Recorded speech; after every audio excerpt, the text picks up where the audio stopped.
नमस्कार, मु जयश्री। आजिर कवितार पर्वरे कविता हिसाब बाकी अछि। कवि श्रीजुक्त संजय कुमार चौधरी।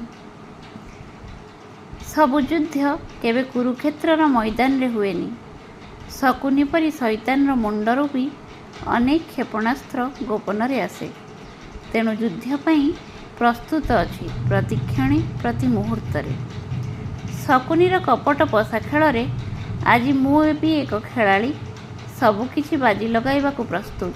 घर जाऊ, संपत्ति जाऊ, समय भी जाऊ, हेरे आत्मसम्मान को बाजी लगे नुहे, कारण ताहा आदौ बिक्री पाई नुहे। चुप रुह, महाभारत युद्ध दंडे बाकी अछि। हारिबार डर नाही कि क्षतक्त हेबाकू भय नाही तिले। पुणी थरे शून्यरू आरंभ करी शिखर को चढ़िबाकू छाती रे मु दंभ और साहस भरिछि। किंतु मने रख, कूटकपटी मुखापिंधा छद्मवेशी संधिर प्रश्न जमा नहीं। कौनसी परिस्थिति रे भी नुहे।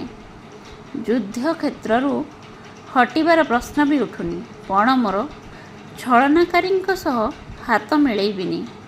निंदुकंक चक्रांतरे मुंड नईबनी कि अपमानकारीक सह सालिश करिबिनी केबे।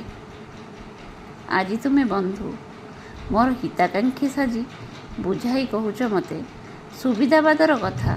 समुद्र रे ढेउ साथे बाद किया एते। टिके नई पड़, झड़ चलीगला परे तो सबु किछि आपे आपे ठीक होई जिवो। मु कहूची नईले जे मु आउ नथिबी। जीतिबार निशारे जदि निजत्व को हरई बसिबी। तुमे कुह, से विजय रे मु पुणी कि जस अर्जीबी। आजी तमे मो जीत को निहाती पागलामी भाबुछ। हेले मने रख, समयर चक बुले। शकुनी पाई भी अवगणना आरंभ हुए। खेल ओलटे। जेउ दिन मो पाली पड़िबो से दिन हिसाब तो अवश्य ही नेबी। प्रति छलनार जवाब देबी। प्रति निंदार मूल्य केते सफा सफा निश्चय बुझाइबी।